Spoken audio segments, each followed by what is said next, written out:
Oh amour, tu es si rare dans ce monde, amour. Tu te caches dans le cœur des croyants, amour. Oh amour, tu es si rare dans ce monde, amour. Tu te caches dans le cœur des croyants, amour. Juste un tour, amour, sur la terre, amour.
Maboko na yo kondo nanga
Nous en arriverons jusqu'à la fin. Est-ce que tu nous aides encore au travers de ta parole? Tu dis Seigneur, tu as envoyé ta parole et ta parole guérit. Est-ce que nous guérisse de toutes nos infirmités physiques comme spirituelles? Nous te recommandons 6 à 6 dans le précieux nom de Jésus-Christ. Nous avons ainsi prié et nous disons tous Amen. Amen. Oui, nous allons aborder un thème que nous avons déjà commencé depuis quelques jours. Je ne sais pas si on peut m'avoir un bout de craie. Parce que je vais mettre un schéma au tableau. Alors nous l'avons commencé déjà, comme on a dit, je crois 2 ou 3 semaines de cela.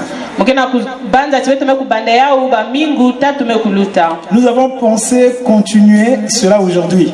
Mais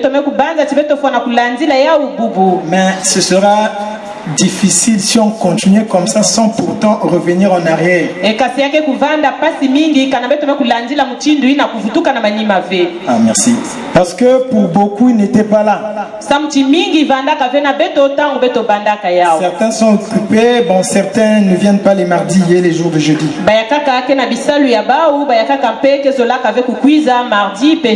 Alors permettez-moi donc de mettre mon schéma.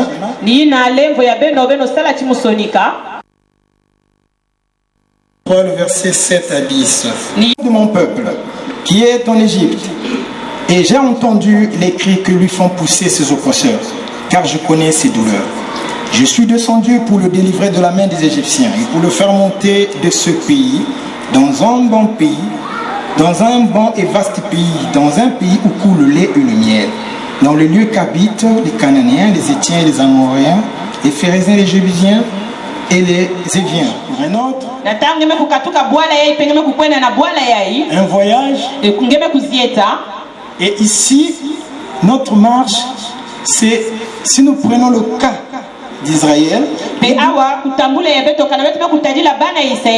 ils doivent quitter l'Égypte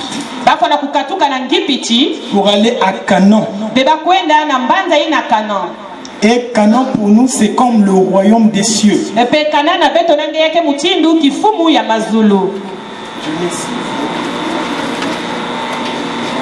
Donc en passant par le désert. Amen. Et le désert est l'endroit où l'épouse est préparée pour être enlevée.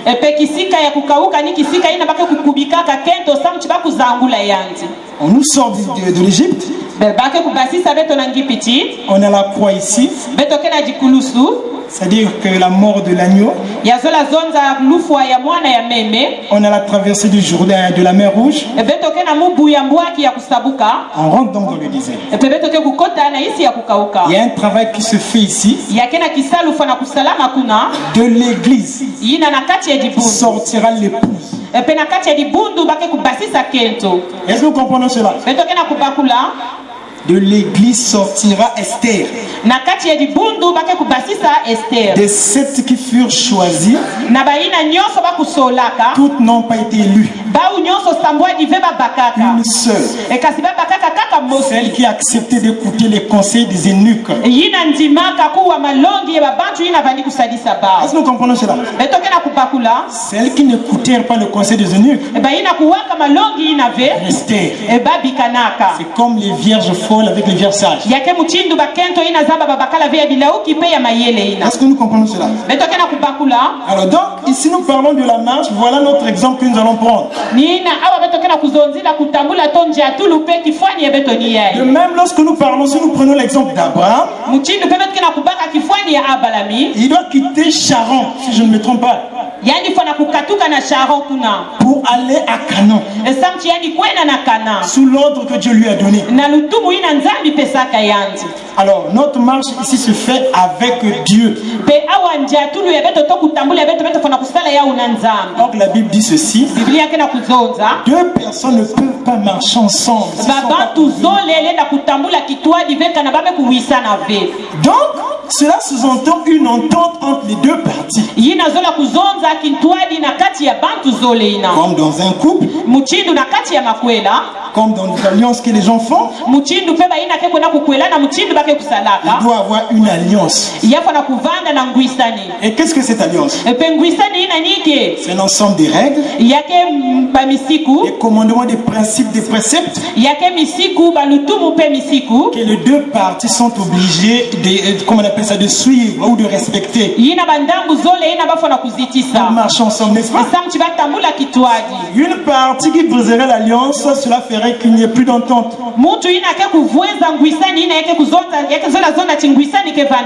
Donc on ne peut pas marcher sans alliance. C'est pourquoi ceux qui marchent sans pourtant avoir reçu une alliance marchent en vain. Tous les hommes qui ont marché avec Dieu ont tissé une alliance avec lui. Par rapport au temps, je donne l'écriture, mais nous n'allons pas lire. Genèse 17, 4 et puis 10. Vous allez voir Dieu dire à Abraham: je traite une alliance avec toi. Et dit: voilà, tu vas circoncire tes enfants le 8e jour. Voilà ce que tu feras. Dans cette alliance, c'est un ensemble de préceptes et de règles que les deux parties doivent être obligées de respecter. La réussite d'une mission de Jésus-Christ, c'est parce qu'il avait une alliance avec son Père. Et il disait souvent: je fais tout ce que le Père m'a prescrit. Comme une femme qui obéit à son mari. Parce qu'un ministre est aussi une femme. Elle n'a pas de sémence, mais elle prend la sémence de son mari pour manifester cela. Est-ce que vous comprenez cela? Si elle commence à crier par elle-même, c'est impossible. Donc toutes les femmes, donc les ministres qui crient par eux-mêmes, créent des démons. Ou des choses qui ne ressemblent pas à ce que Dieu a demandé. C'est construire une maison en dehors de la volonté de Dieu. Et même pour nous aussi, enfants de Dieu, lorsque nous faisons les choses en dehors, nous brisons l'alliance. Nous ne sommes pas encore entrés, mais nous donnons déjà une figure de ce qui suivra. Amen. Alors nous avons montré ici que la marche c'est avec Dieu. Et l'auteur de cette marche c'est Dieu lui-même. Il faudra donc respecter cette alliance pour éviter l'égarement. Qu'est-ce que l'égarement? Mais c'est continuer à marcher en dehors de la voie tracée. Est-ce que le peuple comprend? C'est-à-dire que vous continuez à marcher, mais vous êtes en dehors de la voie tracée. Parce qu'il y a une voie qui a été tracée. Et nous savons savons tous que notre chemin c'est la parole. En dehors de la parole, il n'y a pas de chemin. Tous ceux qui marchent à côté sont dans l'égarement. Ceux qui marchent pas selon les préceptes que Dieu a dit, ils peuvent bon marcher. Ça veut dire qu'on peut voir une église avec la louange, une forte louange, une forte adoration, avec l'argent des gens avec des voitures. Mais cela ne montre pas qu'ils sont dans la voie. La voie, c'est quand les gens marchent avec la parole. Dieu est dans sa parole. Seigneur lui a trouvé de mettre son habitation. Lorsque Christ vint dans le monde, il dit, voici mon fils, en qui j'ai mis toute mon affection. Ses yeux étaient là. En Christ, la parole. L'endroit où Dieu peut nous voir. En dehors de la parole, Dieu ne peut pas te voir. Est-ce que nous comprenons cela? Donc nous sommes en train d'expliquer comment est-ce que cette marche doit se faire. La marche avec Dieu. Amen, peuple de Dieu. Amen. Donc nous avons parlé de l'égarement. Il y a aussi un autre élément, l'errance.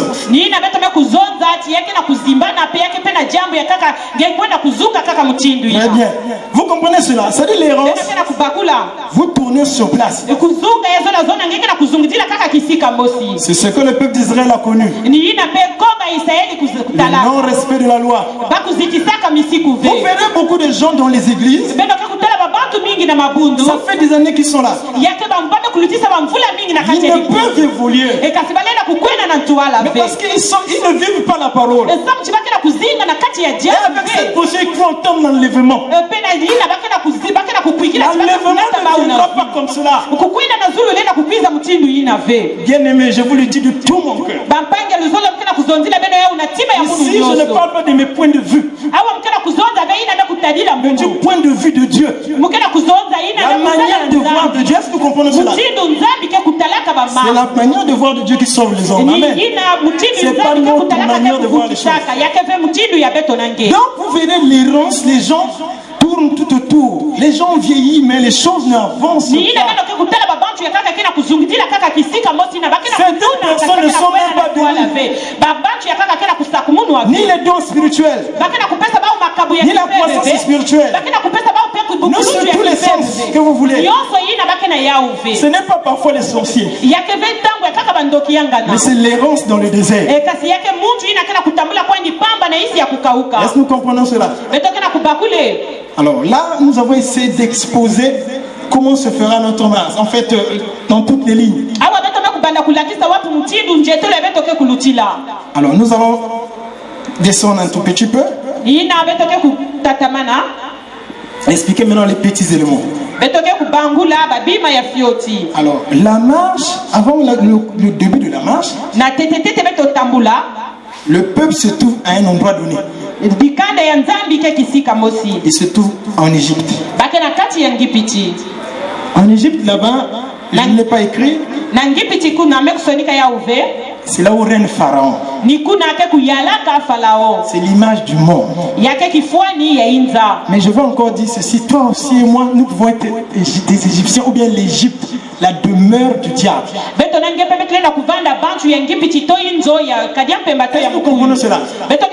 Les esprits et puis les démons ne vivent pas seulement dans l'espace. Ils cherchent des demeures qui sont les hommes.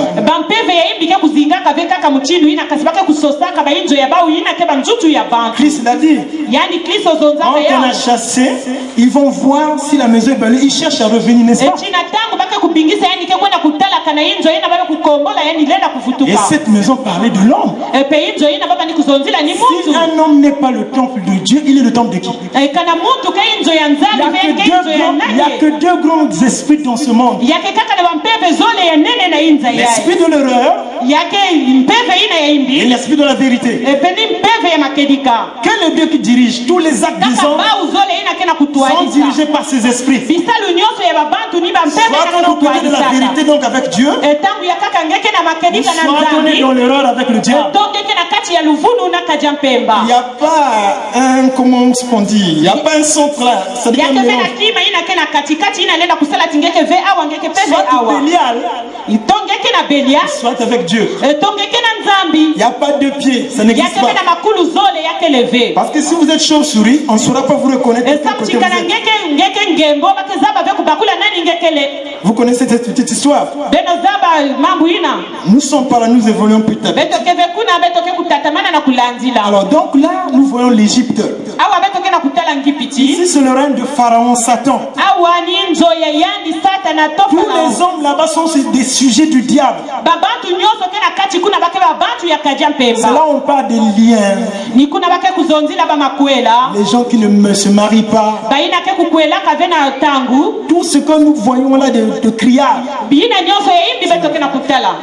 En Égypte, le péché, c'est une loi. C'est une manière de vivre. Est-ce que vous comprenez ça? Je prends un exemple. S'habiller sexy, c'est bon. Poser son corps, c'est très bon. Et les hommes sont là derrière, les fils de Caïn en train d'admirer. Je ne suis pas en train d'extrapoler, non. Écoutez, quand Christ appelait les choses, il les met à appeler par leur nom. Vous savez pourquoi? L'esprit qui animait ces personnes, afin que nous prenions garde. Amen. Donc, ce n'est qu'un fils de Caïn qui peut admirer une femme qui est à moitié habillée. Mais bien aimé, si vous avez le Saint-Esprit de Dieu, le Saint, un esprit saint de Dieu, venir faire une mission de la vie d'un homme, il me pousse encore à admirer une sœur dans un état criard que Dieu n'aime pas, le Saint-Esprit de Dieu. Ça ne peut jamais venir de Dieu. Ça ne pourra jamais venir de lui. Une personne qui se vit de la sorte, qui n'a pas encore reçu l'Esprit de Dieu. Il peut avoir fait 10 ans, 20 ans dans le Seigneur, cela ne veut rien dire.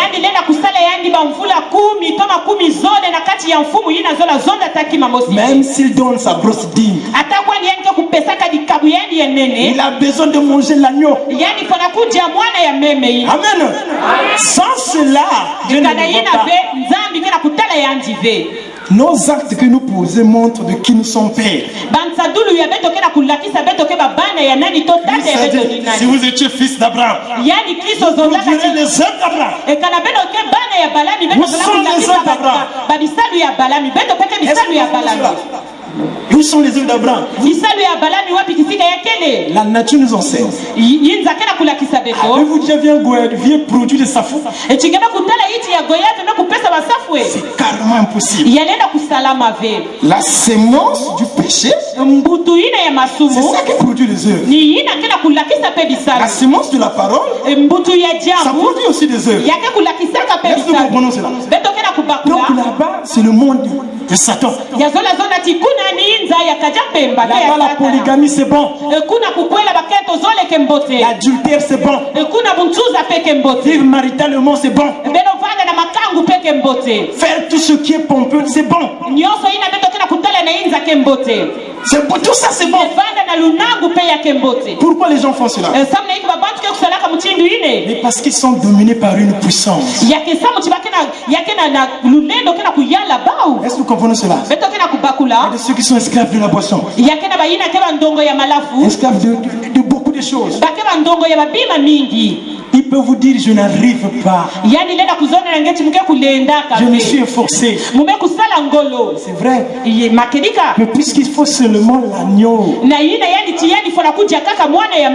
sans cela l'homme ne sort pas de l'Égypte. Est-ce que nous comprenons cela? Il n'y a pas une autre voie. Dieu a son chemin qu'il a tracé. Et tous les fils des hommes qui veulent le salut doivent passer par là. Nous allons encore lire un texte, toujours sur l'Égypte. Nous prenons Romains 7, le verset 4, pour expliquer les sémences.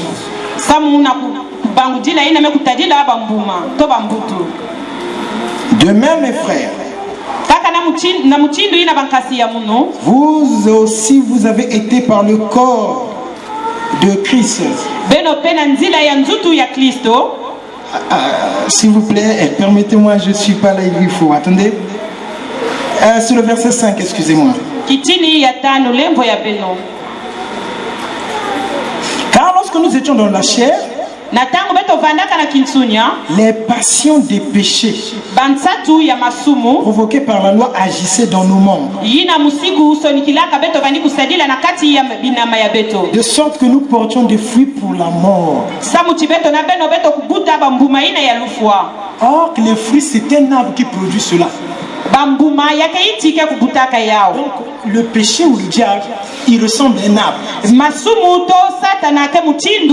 on peut expliquer ça pour que nous comprenions. Et Christ aussi, c'est un arbre. Est-ce que nous voyons cela? Christ de son côté dit, tout sarment qui est en moi va porter du fruit. Et c'est de même Satan aussi, tout sarment qui est en lui va porter ses fruits. Maintenant, pour qu'il cesse de porter des fruits, qu'est-ce qu'il doit faire? On doit entailler ou couper cette branche. Aller la placer à un autre arbre. Comme on dit, le greffage. Est-ce que jusqu'à présent le peuple me suit? Amen.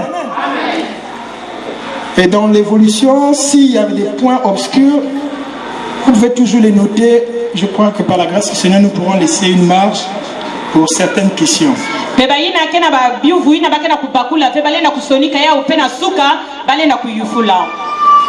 Alors là, nous avons vu que le péché, c'est une sémence. En Égypte, là-bas. Donc nous avons dit que là-bas, le péché c'est bon, c'est une vie, c'est normal, c'est une coutume.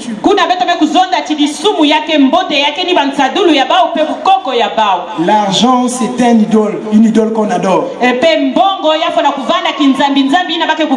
un Dieu. Chez eux en Égypte, l'argent répond à tout. Mais je vous dirais que ce verset-là est mal compris. L'argent n'a jamais racheté la mort. L'argent jusqu'à présent est capable de guérir le sida. Or, la Bible dit quelque part, l'argent appartient à Dieu. Pensez-vous que si vous allez au ciel avec des dollars, pas de cet argent dont il s'agit. L'argent est une matière qui a été utilisée en Israël pour racheter les captifs. Donc, cela nous montre le rachat. Mais les hommes n'ont pas la capacité de se racheter eux-mêmes. Donc, l'argent, le rachat, appartient à Dieu. Est-ce que nous comprenons? C'est pourquoi les hommes ont essayé d'ôter le péché. Ils n'ont pas pu faire cela. Maintenant, quand celui qui avait l'argent, Jésus-Christ, nous a rachetés par son sang. Est-ce que nous avons vu l'argent de Dieu? Amen. Nous reprenons. Le frère n'a pas compris. Nous disons ceci. Pour acheter en Israël, on utilisait l'argent. Racheter les captifs, les prisonniers. Maintenant, Israël a essayé, avec tout ce qu'ils avaient, ils n'ont pas pu. Donc, quand le Fils de l'homme est venu, par son sang, il a racheté l'épouse. Donc, le sang de Dieu, c'est son argent. Le prix qu'il a utilisé, sa vie. C'est cet argent-là qui répond à tout. Quand vous avez le sang, vous avez répondu à tout. Vous avez reçu la vie. Vous êtes régénéré de vos péchés. Vous devenez un homme nouveau. Non pas cet argent physique qui périt, que vous pouvez parfois perdre, on peut vous le voler. Entre le sang, on ne peut vous le voler. Amen. Je ne sors pas du sujet, je suis dans la marche. Mais c'est que ces éléments vont nous aider à marcher dans le désert. Amen. Alors donc on a dit que dans le désert, plutôt dans l'Égypte, excusez-nous. La dernière fois nous avons essayé d'expliquer le sport, le foot.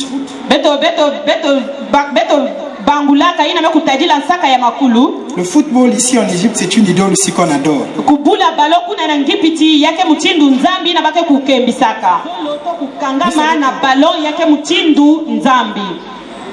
Ronaldo. Tous ces hommes-là ne sont pas des chrétiens. Même s'ils peuvent l'être, cela ne glorifie en rien Dieu. C'est la distraction de la chair. Le diable se cache devant ces choses pour emprisonner les fils de Dieu dans la ruse. Vous comprenez la ruse? Donc c'est une intelligence mais qui n'est pas bien. Ça dit que pour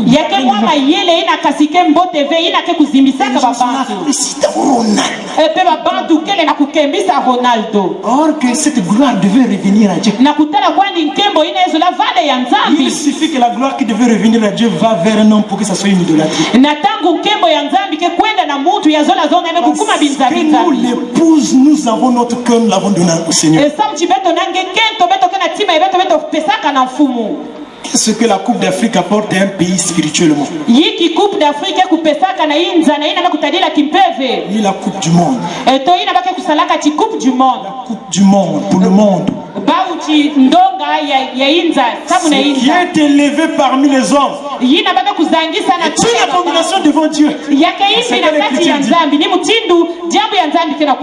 Attention à ce que les hommes élèvent. Tout ça c'est en Égypte. Et les enfants de Dieu sont là, dans la distraction. Je ne suis pas en train de dire que si on trouve quelqu'un en train de suivre le match, il a péché. Ce n'est pas ce que je dis. Est-ce que vous comprenez cela? Je parle de cette passion. Il y a ceux qui savent tout le calendrier. Ils sont abonnés. Cela, c'est une distraction pure et simple. Vous savez, c'est ce qu'on appelle, c'est-à-dire que des formes de péché que les hommes ne peuvent pas voir. Ce sont des prisons, mais qui ne... Oh, est-ce que c'est trop grave? Par exemple, aller se baigner dans une piscine. Une douche publique. Vous comprenez? On ne peut pas se mettre en sous-vêtements ici. C'est impossible. Mais à la plage et à la piscine, c'est maintenant normal.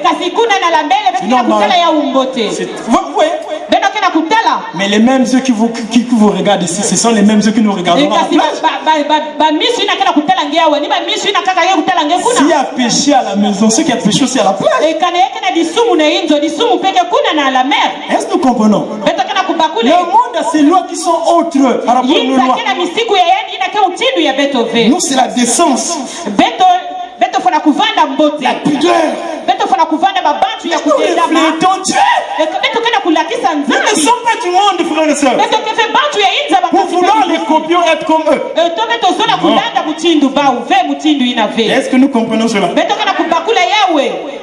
Ce sont les ruses du diable. Oui, nous évoluons.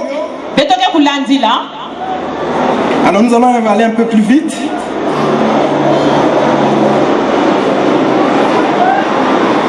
Gloire à Dieu. Alors, je veux encore ajouter un élément sur l'Égypte. Avant que nous rentrons, nous poursuivons le chemin.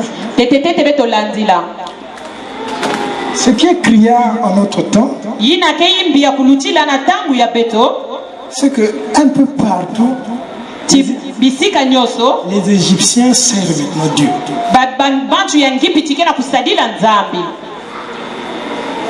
Ça dit que quelqu'un qui est encore en Égypte, on les voit maintenant dans le sacerdoce.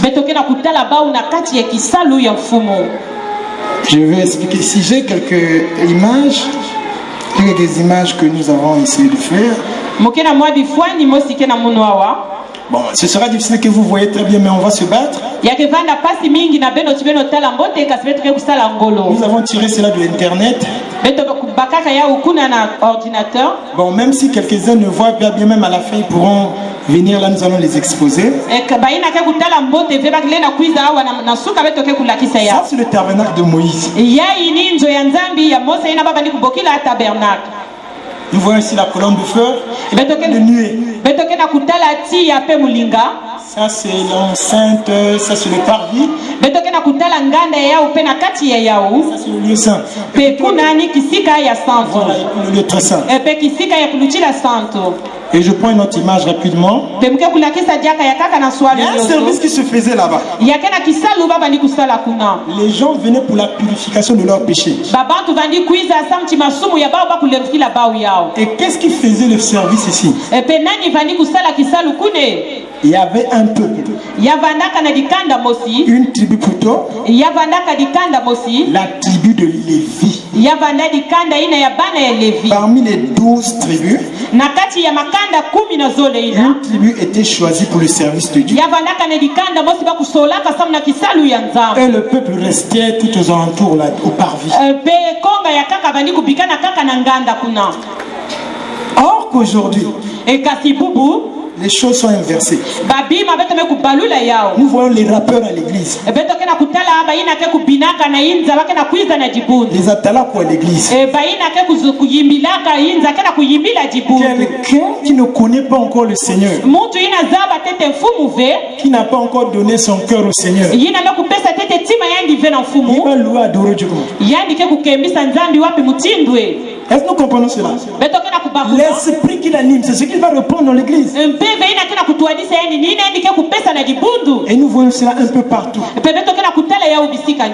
Je le dis en connaissance de cause. J'étais à Brazza quelque part. Le 25 décembre, je crois. Il faut même faire attention à cette date-là. Parce que c'est une date païenne, nous le savons. Le pasteur va déjà enseigner sur ça, je crois. Ce n'est pas une date chrétienne, attention. Et donc là-bas, les gens se sont retrouvés. On était tous là, on a chanté. On a mis un CD. Et qu'est-ce que j'entends? Les rap américains. Les enfants vont faire quelque part de danse. Les rap américains. Et les enfants avec des pas de danse. Le hip-hop chrétien. Ça, c'est la domination. Il ne faut jamais accepter de telles choses. Le rap n'a jamais été pour Dieu. Dieu a plusieurs rythmes et des trucs qui restent encore là-bas. Dieu est suffisamment riche pour qu'on ait récupéré des choses que le diable a détruites. On n'a pas le temps de récupérer ces choses, c'est déformé. Est-ce que vous comprenez? Dans ces choses se cache un esprit. Et c'est cet esprit-là, quand vous polluez ça dans l'église, les gens restent païens. Un païen, quand il chante, il vous communique son esprit. Et les faibles qui viennent se disent, mais tiens, ces choses-là ne sont pas... Mais c'est bien, mais c'est pas donc, je peux rester dans mes choses. Je peux rester dans mes choses. Est-ce que vous comprenez cela le danger?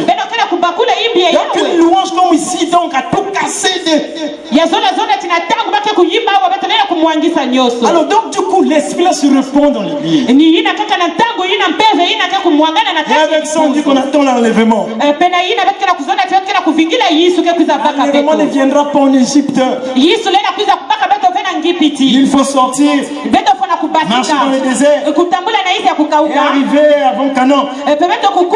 C'est là où il y a l'enlèvement. Est-ce que nous comprenons cela? Je suis en train de dire que je n'extrapole pas. Christ avait dit. Beaucoup sont venus, Seigneur, Seigneur. J'ai joué le Saint en ton nom. J'ai même prêché. Je ne vous ai jamais connu. Vous voyez dans quel système ils étaient? Ils ne se sont pas rendus compte tout ce temps. Alors donc ce sont ces ruses-là que nous voyons maintenant, les gens veulent introduire ça. Et nous appelons donc l'église que quand nous voyons cela, c'est pas de Dieu, bannissons cela. Même si un homme a beaucoup d'argent, chez nous, tel que nous venons, on doit nous circoncire. Avant de rentrer à Canaan,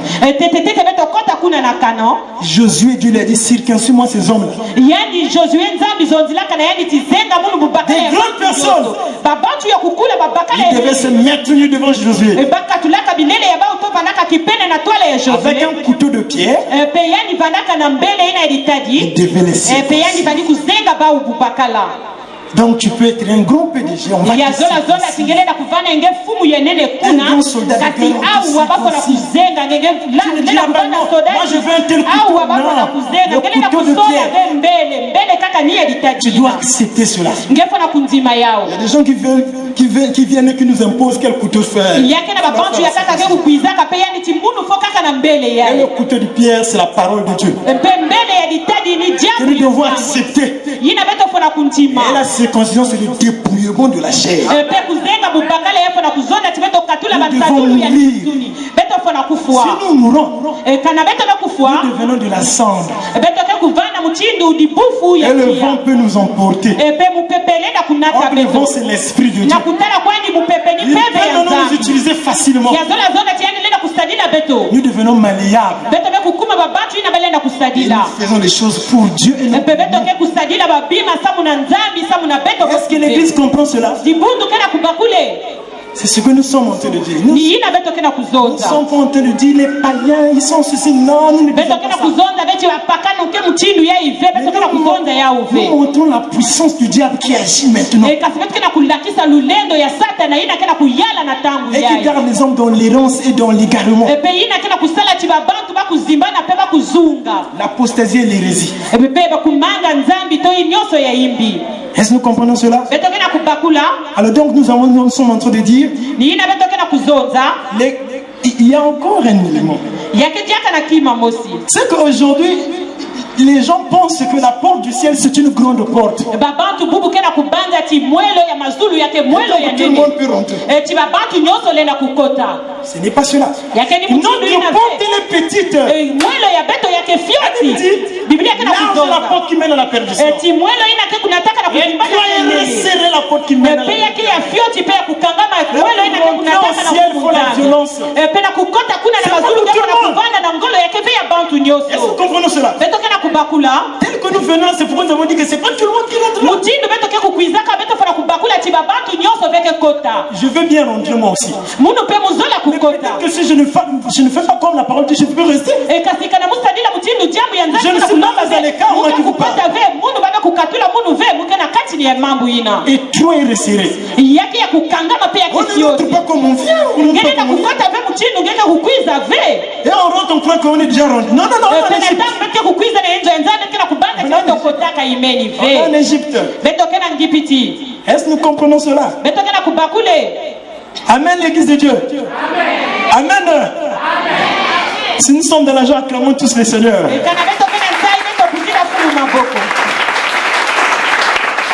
Et nous évoluons. Vraiment, il y a des éléments qu'on devait passer outre-main. Étant donné que beaucoup n'étaient pas là la dernière fois, nous avons essayé de résumer toutes ces choses.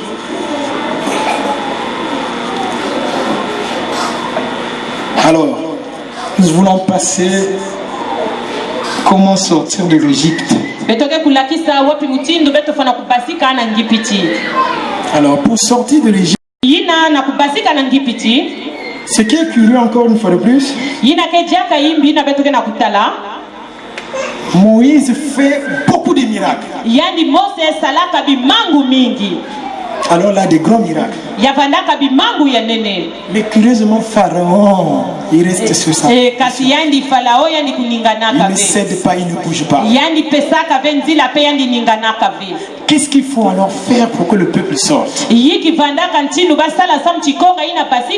Dieu appelle Moïse.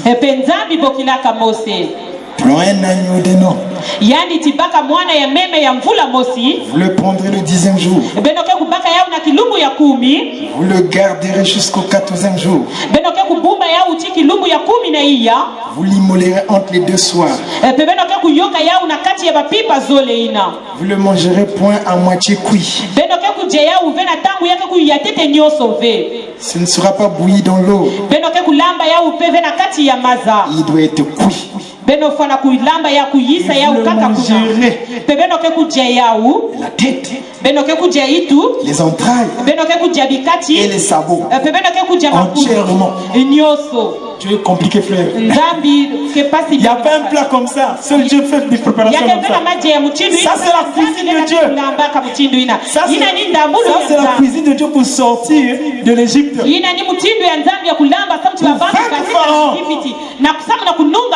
Il faut cette méthode.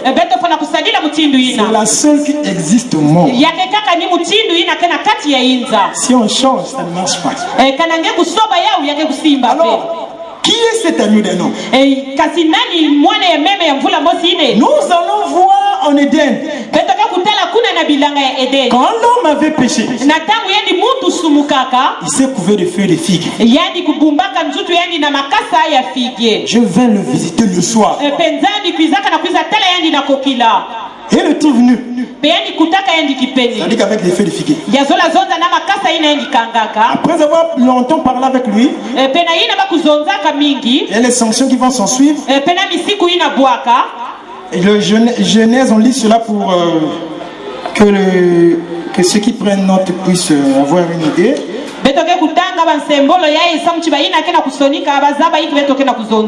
Nous prenons Genèse 3, le verset 21.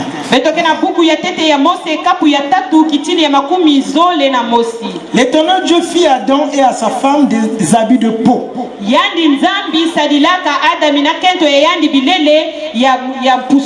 Et ils les ont revêtis. Amen. Donc nous voyons aussi que l'homme a péché. Il se couvre de ses feuilles de figuier pour protéger sa nudité. Quand Dieu intervient le soir, il dit c'est pas la méthode qu'il faut. Il prend les vêtements d'un animal, la peau, il habille donc l'homme. Ce qu'un animal doit être tué, un animal innocent pour vêtir l'homme. Est-ce que vous comprenez cela? Parce que pour prendre la peau, il faut tuer l'animal. Et nous allons remarquer que même dans la loi, on offre des animaux en sacrifice.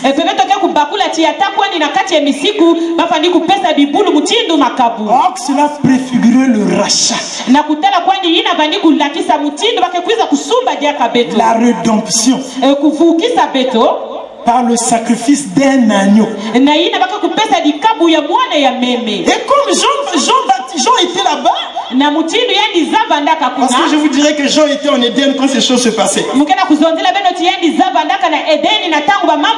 que l'esprit qui était là-bas est en lui. C'est pourquoi lorsqu'il a vu Christ, il a compris que c'était lui l'agneau qui était mort là-bas.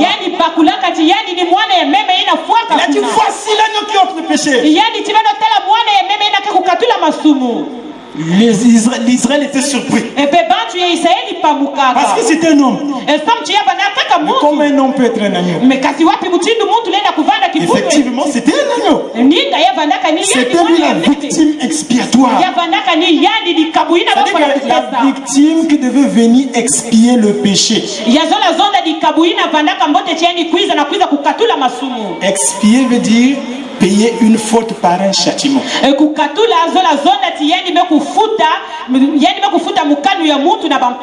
que toutes les offrandes, tous les sacrifices que le peuple donnait,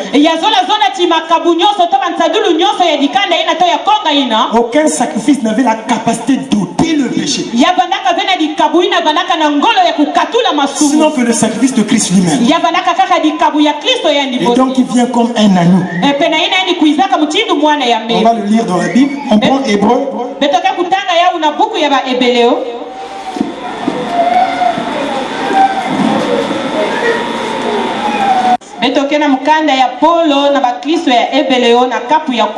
Nous commençons verset 1. En effet, la loi qui possède une nombre de biens à venir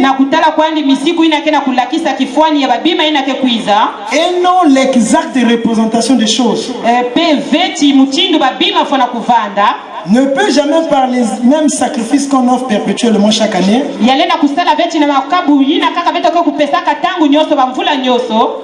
amener les assistants à la perfection. Dans la loi n'avait pas pu ôter le péché. Maintenant quand Christ vint, il dit que le sang des boucs et des taureaux n'ont pas pu ôter le péché. Il vint donc comme sacrifice à la place de tout cela. Parce que ces sacrifices n'ont pas pu ôter le péché.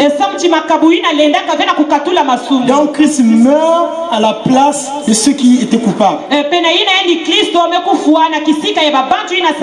Parce que dans la loi ça se passait comment? Lorsque quelqu'un venait avec son animal, il imposait les mains sur l'animal. Et le sacrificateur pour prononcer des paroles, pour transférer le péché de celui qui a du coupable vers l'innocent. Ainsi, l'homme devenait innocent. Et l'animal devenait le coupable. Et c'est pourquoi la femme à la perte de sang avait compris cela. Elle est venue poser ses mains sur Christ. Automatiquement la perte de sang s'est arrêtée. Donc Christ a absorbé son péché. Le péché a été transféré sur l'animal expiatoire. Nous aussi aujourd'hui, pour sortir de l'Égypte, pour certains nous sommes venus sur Christ. Venez à moi vous tous qui êtes fatigués, chargés. Je veux porter vos péchés. C'est ça la croix. Est-ce que nous voyons cela? Il n'y a personne qui peut payer le péché de lui-même. Si quelqu'un a avorté 5 fois, si un homme sorcier a bouffé 6 personnes, s'il vient à Christ, comment il va payer ces hommes-là? Celui qui a la capacité de payer les vies, c'est Christ lui-même, Dieu lui-même. Il n'y a personne qui peut payer son propre péché. C'est impossible. Est-ce que vous comprenez cela? Le centre du salut, c'est la croix.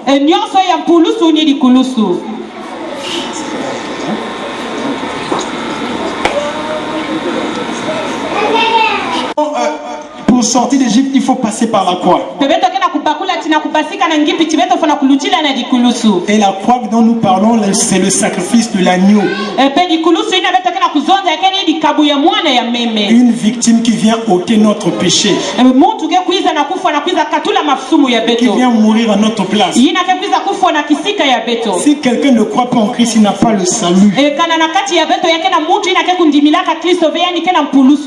Mais comme cet agneau était une nourriture, en premier lieu, nous croyons à ce sacrifice. Et nous mangeons cet agneau. Si nous ne mangeons pas cet agneau, nous ne sortons pas de l'Égypte. Que veut dire manger l'agneau? Prendre la parole de Dieu, mettre cela en pratique. Est-ce que nous comprenons cela? Et l'agneau doit être mangé entièrement. Attention à ceux qui aiment donner seulement les parties de la graisse. Tu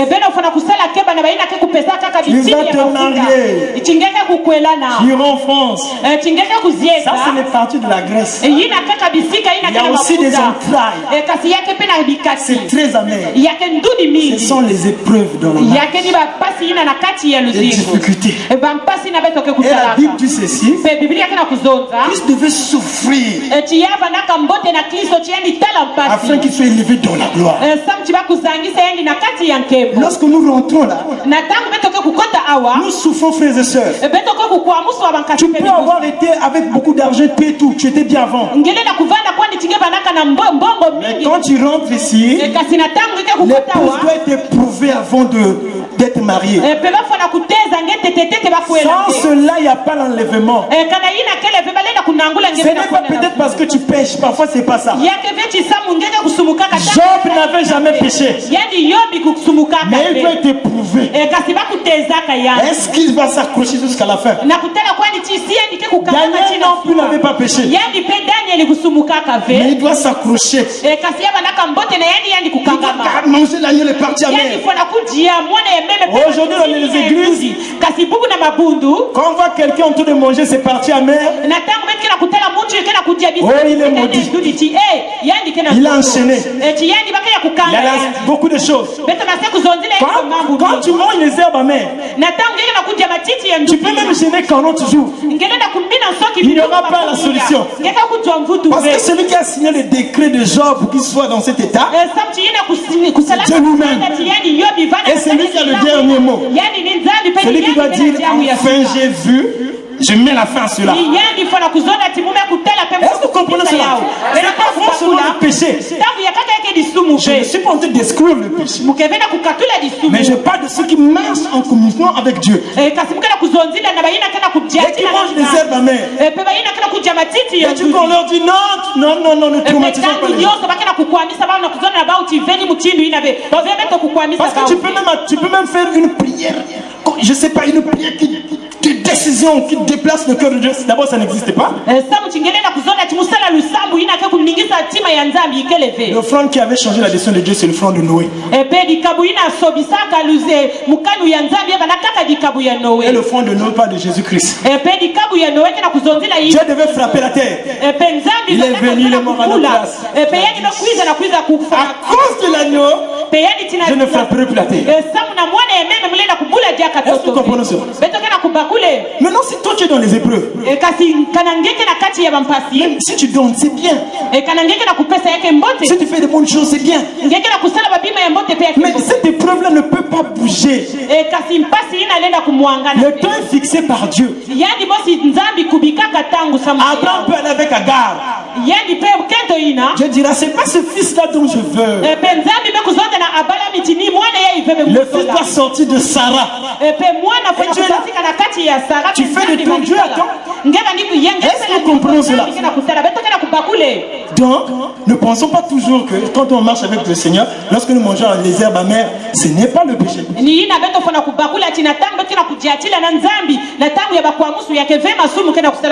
Alors nous allons terminer par là.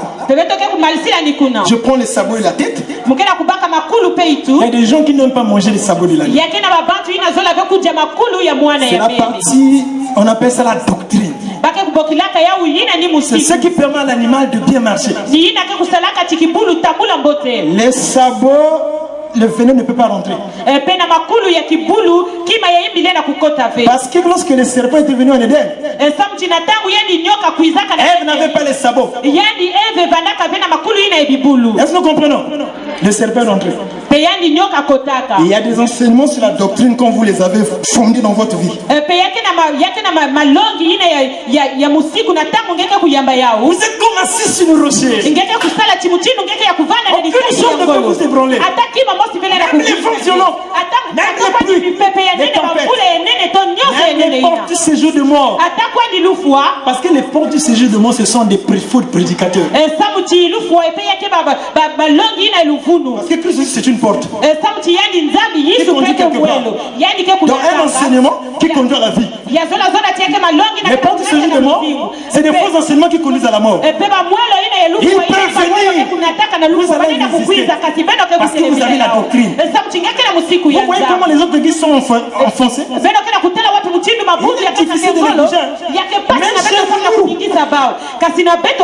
Emportés. Nous n'avons pas les sabots. Quand nous avons les sabots, nous allons tenir ferme. C'est comme une encre. On peut bouger, le bateau peut bouger, mais ça ne va jamais s'enfoncer. Christ a dit les portes de ce jeu de monde ne prévenant rien contre. Mais beaucoup de chrétiens rejettent les sabots. Nous ne rentrons pas, mais nous expliquons. Amen. Et il y a aussi la tête. C'est une partie très dure. C'est là où se trouvent les 5 dons. Les 5 dons ministériels et autre chose si on pourra en parler dans la suite. Amen. Dans l'agneau, il n'y a rien à rejeter. Nous devons manger tout l'agneau pour sortir de l'Égypte. Je finis par là. Ce n'est pas notre argent qui va faire trembler Satan. C'est pas parce qu'on est beau, ce n'est pas toutes ces choses. Ne blaguez pas avec le diable, il a l'espérance du péché.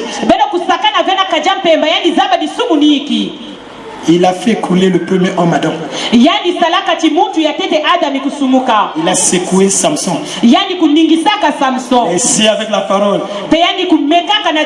Comme la parole, c'est un solide fondement. La parole a repoussé. Est-ce que nous comprenons cela? Alors donc Dieu nous demande par rapport à ce que nous avons vu, acceptons de manger l'agneau. Même si les parties sont amères. Après cela, Job sera élevé dans la gloire. Amen, peuple de Dieu. Nous allons prier le Seigneur. Ouvre la terre de tes ailes, amour, pour chasser de loin toute la haine.